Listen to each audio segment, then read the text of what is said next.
ಎಲ್ಲರಿಗೂ ನಮಸ್ಕಾರ. ರುಚಿ ಅಡಿಗೆಗೆ ಸ್ವಾಗತ. ಬನ್ನಿ ಇವತ್ತೊಂದು ಚಳಿಗಾಲ ಸ್ಪೆಷಲ್ಲು ಸೂಪ್ ಮಾಡೋಣಂತೆ. ಇನ್ನೇನು ಚಳಿಗಾಲ ಶುರುವಾಗ್ತಾ ಇದೆ, ಬಿಸಿ ಬಿಸಿ ಏನಾದ್ರು ಕುಡಿಬೇಕು ಅನ್ನಿಸ್ತಾ ಇರುತ್ತೆ ಅಲ್ವಾ.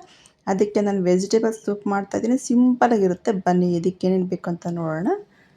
ಫಸ್ಟಿಗೆ ನಾನು ಮಶ್ರೂಮ್ನ ಹೆಚ್ಚಿಟ್ಕೊಂಡಿದ್ದೀನಿ ಸಣ್ಣದಾಗಿ. ಫಸ್ಟ್ ತೊಳ್ಕೊಂಡು ಹೆಚ್ಚಿಟ್ಕೊಳ್ಬೇಕು ಇದನ್ನು. ಸಣ್ಣದಾಗಿ ಹೆಚ್ಚಿರೋ ಬೀನ್ಸು, ಸಣ್ಣದಾಗಿ ಹೆಚ್ಚಿರೋ ಎಲೆಕೋಸು ತೊಗೊಂಡಿದ್ದೀನಿ ನಾನು, ಸಣ್ಣದಾಗಿ ಹೆಚ್ಚಿರೋ ಕ್ಯಾರೆಟು, ನೆಕ್ಸ್ಟು ಬ್ರೊಕೋಲಿ ತೊಗೊಂಡಿದ್ದೀನಿ. ಅದನ್ನು ತೊಳೆದು ಚೆನ್ನಾಗಿ ಹೆಚ್ಚಿಟ್ಕೊಂಡಿದ್ದೀನಿ. ಸಣ್ಣದಾಗಿ ಹೆಚ್ಚಿರೋ ಬೆಳ್ಳುಳ್ಳಿ ತೊಗೊಂಡಿದ್ದೀನಿ ನಾನು. ರುಚಿಗೆ ತಕ್ಕಷ್ಟು ಉಪ್ಪು, 1/4 ಚಮಚ ಕಾಳು ಮೆಣಸಿನ ಪುಡಿ. ಸೂಪು ತಿಕ್ನೆಸ್ ಬರೋದಕ್ಕೆ ಅರ್ಧ ಚಮಚ ನೀರಲ್ಲಿ ಕಾರ್ನ್ಫ್ಲೋರ್ನ ಹಾಕಿ ಕಲಸಿ ಇಟ್ಕೊಂಡಿದ್ದೀನಿ. ಸ್ಲರಿ ಮಾಡ್ಕೊಂಡು ಇಟ್ಕೊಂಡಿದ್ದೀನಿ. ಇದು ಫಸ್ಟಿಗೆ ಮಾಡಿಟ್ಕೊಳ್ಳಿ, ತೊಂದರೆ ಇಲ್ಲ. ಇವಾಗೆಲ್ಲ ರೆಡಿ ಇದೆ. ಒಂದು ಬಾಣಲೆ ತೊಗೊಂಡು ಅದಕ್ಕೆ ಸ್ವಲ್ಪ ಎಣ್ಣೆ ಹಾಕ್ಕೊಳ್ತಾ ಇದ್ದೀನಿ. ಬೆಣ್ಣೆನೂ ಹಾಕ್ಕೋಬೋದು. ನಾನಿಲ್ಲಿ ಎಣ್ಣೆ ಯೂಸ್ ಮಾಡ್ತಾಯಿದ್ದೀನಿ. ಎಣ್ಣೆ ಬಿಸಿ ಆದಮೇಲೆ ಸಣ್ಣದಾಗಿ ಹೆಚ್ಚಿರೋ ಬೆಳ್ಳುಳ್ಳಿನ ಹಾಕಿ ಹಸಿ ವಾಸನೆ ಹೊರಗೋವರೆಗೂ ಬಾಡಿಸ್ಕೊಳ್ಳೋಣಂತೆ. ಇವಾಗ ಚೆನ್ನಾಗಿ ಬಾಡಿದೆ. ಇದಕ್ಕೆ ತರಕಾರಿಗಳೆಲ್ಲ ಹಾಕ್ಕೊಳ್ಳೋಣ. ಸಣ್ಣದಾಗಿ ಹೆಚ್ಚಿರೋ ಬೀನ್ಸು, ಕ್ಯಾರೆಟು, ಎಲೆಕೋಸು, ಬ್ರಕೋಲಿ, ಮಶ್ರೂಮ್. ನಿಮಗೆ ಯಾವ ತರಕಾರಿ ಇಷ್ಟ ಇದೆ ಅದನ್ನೆಲ್ಲ ಸೇರಿಸ್ಕೊಳ್ಬೋದು.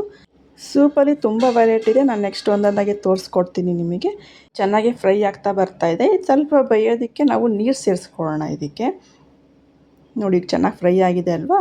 ಈ ಸಮಯದಲ್ಲಿ ನಾವು 1 ಲೋಟ ನೀರು ಹಾಕ್ಕೊಳ್ಬೇಕು. 1 ಲೋಟ ನೀರು ಹಾಕ್ಕೊಂಡಾಗ ಅದು 3/4 ಕಪ್ಪು ನೀರು ಆಗಬೇಕು. ಅಲ್ಲಿವರೆಗೂ ಬಾಡಿಸ್ಕೊಂಡ್ರೆ ಸೂಪು ತುಂಬ ಟೇಸ್ಟಿಯಾಗಿ ಬರುತ್ತೆ ಮತ್ತು ಫ್ಲೇವರು ಕೂಡ ಅಷ್ಟೇ ಚೆನ್ನಾಗಿ ನಿಮಗೆ ಕೊಡುತ್ತೆ. ಅದು ಸ್ವಲ್ಪ ಕುದಿ ಬಂದರೆ ಆಫ್ ಮಾಡಿದ್ರೆ ಸೂಪು ಚೆನ್ನಾಗಿ ಬರೋದಿಲ್ಲ. ಅದು ನೀರು ಸೇರಿಸ್ಕೊಂಡ್ಮೇಲೆ 1/4 ಚಮಚ ಕಾಳು ಮೆಣಸಿನ ಪುಡಿ, ರುಚಿಗೆ ತಕ್ಕಷ್ಟು ಉಪ್ಪು ಹಾಕ್ಕೊಂಡು ಸ್ವಲ್ಪ ಕಲಿಸ್ಕೊಳ್ಳೋಣಂತೆ.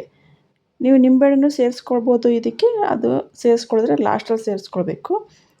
ಅದು ಆಪ್ಷನಲ್ಲು. ಬೇಕಿದ್ರೆ ಸೇರಿಸ್ಕೊಳ್ಬೋದು, ಇಲ್ಲಾಂದರೆ ಬೇಡ.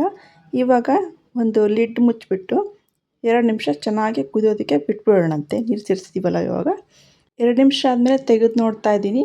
ನೋಡಿ ಚೆನ್ನಾಗಿ ಬಂದಿದೆ ಸೂಪು. ಇದು ತರಕಾರಿ ಎಲ್ಲ ಬೆಂದಿದೆ. ಸೂಪು ಕೂಡ ರೆಡಿಯಾಗಿದೆ. ಆದರೆ ಇದೇ ಥರ ಕುಡಿಯೋದಕ್ಕೆ ಬರೋದಿಲ್ಲ, ತುಂಬ ತೆಳ್ಳಗಿರುತ್ತೆ ಅಲ್ವಾ. ಹಾಗಾಗಿ ನಾನು ಇದಕ್ಕೆ ಅರ್ಧ ಸ್ಪೂನು ಕಾರ್ನ್ಫ್ಲೋರ್ ಹಾಕ್ಕೊಂಡು ಮಿಕ್ಸ್ ಮಾಡ್ಕೊಳ್ತಾ ಇದ್ದೀನಿ. ಇದಕ್ಕೆ ಮಿಕ್ಸ್ ಮಾಡ್ಕೊಂಡ್ಮೇಲೆ ತಕ್ಷಣ ಕಲಿಸ್ಬೇಕು, ಇಲ್ಲಾಂದರೆ ಅದು ಗಂಟಾಗಿ ಹೋಗ್ಬಿಡುತ್ತೆ. ಆವಾಗ ಅದು ಸೂಪ್ ಥರ ಬರೋದಿಲ್ಲ, ಅದು ಗಟ್ಟಿಯಾಗಿ ಹೋಗ್ಬಿಡುತ್ತೆ.